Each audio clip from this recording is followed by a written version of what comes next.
सबसे मजबूत। ये ट्रंप ने रूस को धमकी दी है। आशा है परमाणु बॉम्ब का इस्तेमाल नहीं करना पड़ेगा। रूस के पास न्यूक्लियर सबमरीन भेजने का दावा। यूएस की सबमरीन ट्रेस नहीं कर पाया रूस। तो यूक्रेन पर लगातार 36 घंटों से हमले जारी है और उन हमलों के बाद यूरोप और अमेरिका ने उसे सुरक्षा कवच देने का फैसला किया है। यूक्रेन के पास एयर डिफेंस सिस्टम खत्म हो चुके हैं। यूरोप के देशों को डर है कि बहुत जल्द उन्हें भी डिफेंस सिस्टम की जरूरत पड़ सकती है। इसीलिए अब यूक्रेन को इनके बजाय फाइटर जेट देने का फैसला लिया गया है। रूस पर लॉन्ग रेंज हमलों के लिए मिसाइलें भी दी जाएंगी। यूक्रेन ने ऐलान किया है कि बहुत जल्द नए फाइटर जेट पहुंचने वाले हैं। इससे यूक्रेन की एयर पावर बढ़ेगी और रूस के लिए मुश्किल बढ़ने वाली है। देखिए ट्रंप के कोट टाइफून से क्रेमलिन कैसे संकट में पड़ सकता है। बीते 36 घंटे से पूरे यूक्रेन में बारूदी लपटें उठ रही हैं।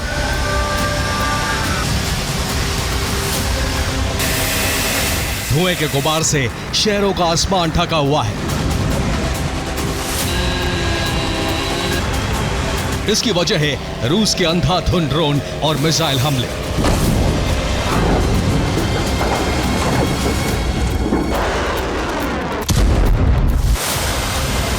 जो पूर्वी यूक्रेन से लेकर उत्तरी यूक्रेन के शहरों तक बरसे हैं।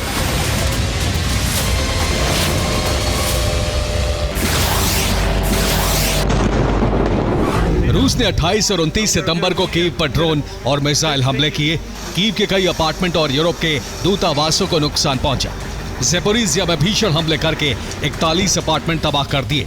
यूक्रेन के सूमी शहर पर भी जबरदस्त हमले किए गए। यूक्रेन पर 2 दिन में करीब 1200 ड्रोन हमले किए गए हैं।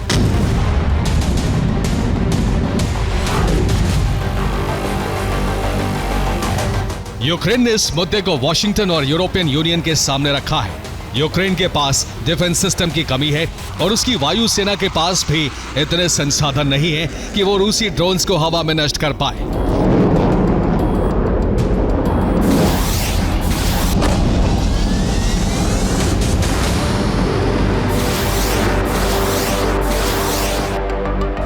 रूसी ड्रोन और मिसाइल गिराने के लिए यूक्रेन अमेरिका पर निर्भर है।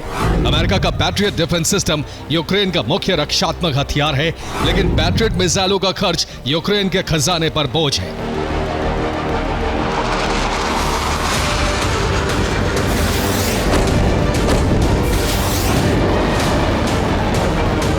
इसलिए यूएस और यूरोप के देशों ने फैसला किया है कि यूक्रेन की वायुसेना को बहुत जल्द शक्तिशाली बनाया जाएगा।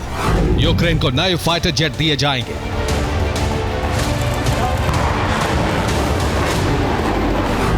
यूक्रेन के उप रक्षा मंत्री लेफ्टिनेंट जनरल इवान हार्विल्यूक ने कहा है कि रूस लगातार हमले बढ़ा रहा है। इन्हें रोकने के लिए जल्द ही नए फाइटर जेट यूक्रेनी वायुसेना को मिलने वाले हैं।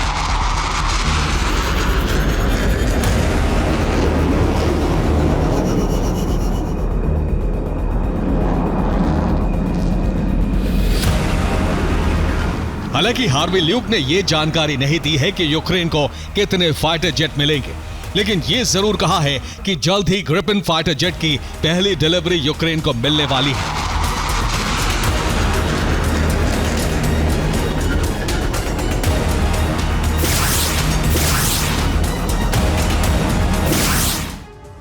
और जानकारी यह है कि यूक्रेन को नए F-16 फाइटर जेट मिलने वाले। इसके साथ ही ग्रिपेन फाइटर जेट भी यूक्रेन पहुंच रहे हैं। रिपोर्ट यह है कि यूक्रेनी वायुसेना 4.5 जनरेशन के राफेल जेट भी मिल सकते हैं उसको, और इसके अलावा पुराने मिराज फाइटर जेट मिलेंगे। सोवियत दौर के MiG-29 जेट भी देने की तैयारी है। इसके साथ ही यूरोप के कई देश मिलकर यूक्रेन को यूरोप फाइटर टाइफून भी देने वाले हैं। इन जेट्स की संख्या गोपनीय रखी गई है और इन सभी जेट्स को फ्रंट लाइन से दूर अलग अलग बेस पर तैनात किया जाएगा ताकि रूस के हमलों से नुकसान कम हो।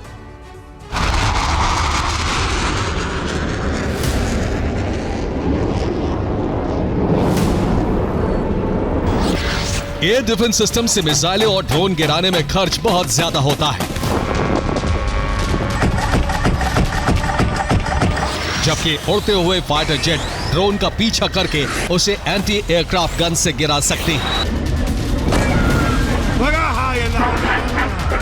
इसलिए यूक्रेन को अलग अलग देश फाइटर जेट देने का बंदोबस्त कर रहे हैं।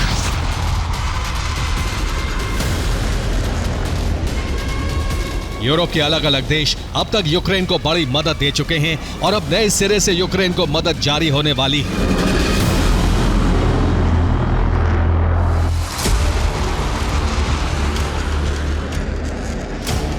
पोलैंड ने 2023 में यूक्रेन को 8 MiG-29 फाइटर जेट दिए। 2023 में ही स्लोवाकिया ने यूक्रेन को 13 MiG-29 जेट भेजे। 2024 में डेनमार्क ने 6 F-16 फाइटर जेट कीव भेजे। 2024 में नीदरलैंड्स ने F-16 और मई 2025 में 6 जेट फिर दिए। फरवरी 2025 में फ्रांस ने 5 मिराज 2000 फाइटर जेट दिए। अमेरिका ने मई 2025 में नॉन ऑपरेशनल F-16 दिए, जिनके पुर्जे मरम्मत के लिए इस्तेमाल किए गए। अब भविष्य में नॉर्वे 6 F-16 फाइटर जेट देने का वादा कर चुका है। बेल्जियम 2026 में नए F-16 जेट देगा।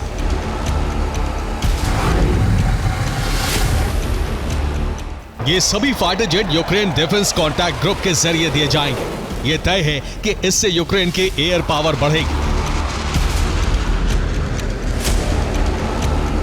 2022 से अब तक यूक्रेन को $380 बिलियन के फाइटर जेट मिल चुके हैं और नई खेप आने के बाद रूस के लिए हमले करना आसान नहीं होगा।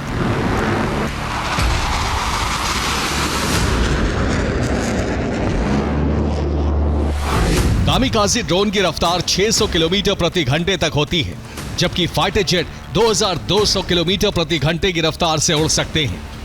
ड्रोन फिक्स टारगेट पर हमले करते हैं, जबकि फाइटर जेट ड्रोन के करीब जाकर उस पर सटीक हमला कर सकते हैं।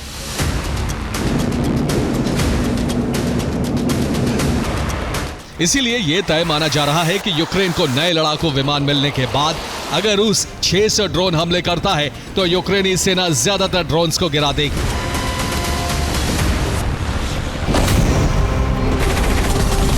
रूस की कोशिश है कि पूर्वी यूक्रेन के आसमान पर अपना कब्जा जमाए रखा जाए और ज़ेपोरिज़िया तक साम्राज्य तैयार हो, लेकिन जेट मिलने के बाद आसमान में यूक्रेन मजबूत होगा।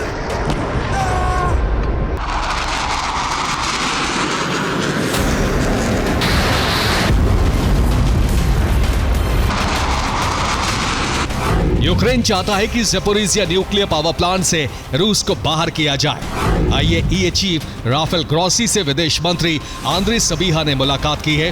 आईएईए ने कहा है कि प्लांट पर यूक्रेन का अधिकार है, लेकिन पुतिन इस प्लांट को यूक्रेन को नहीं सौंपना चाहते हैं, क्योंकि उनका प्लान इस प्लांट के जरिए रूस के कब्जे वाले इलाकों तक बिजली सप्लाई करना है।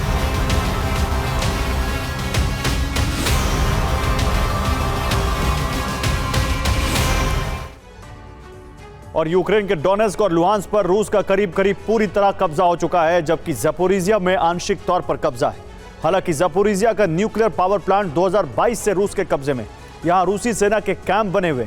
रूस का प्लान है कि ज़ेपोरिज़िया न्यूक्लियर पावर प्लांट पर नियंत्रण जमाए रखा जाए, ताकि आने वाले समय में यूक्रेन से जीते हुए इलाके डोनेस्क और लुहांस्क को यहां से बिजली सप्लाई की जा सके।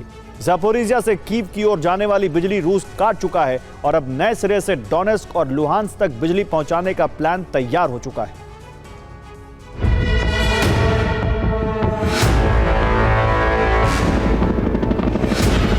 ज़ेपोरिज़िया न्यूक्लियर पावर प्लांट दुनिया में पहला ऐसा परमाणु रिएक्टर है जो युद्ध के खतरे में फंसा हुआ है।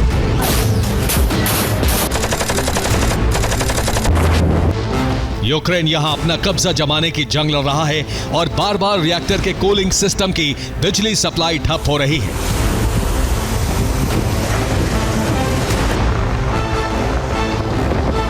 – 2022 से अब तक 10 बार ज़ेपोरिज़िया पावर प्लांट में ब्लैकआउट हो चुका है। डीजल जनरेटर के सहारे ही रिएक्टर को ठंडा किया जा रहा है। अगर रिएक्टर पर बारूद गिरा तो महाविनाश का बवंडर उठ सकता है।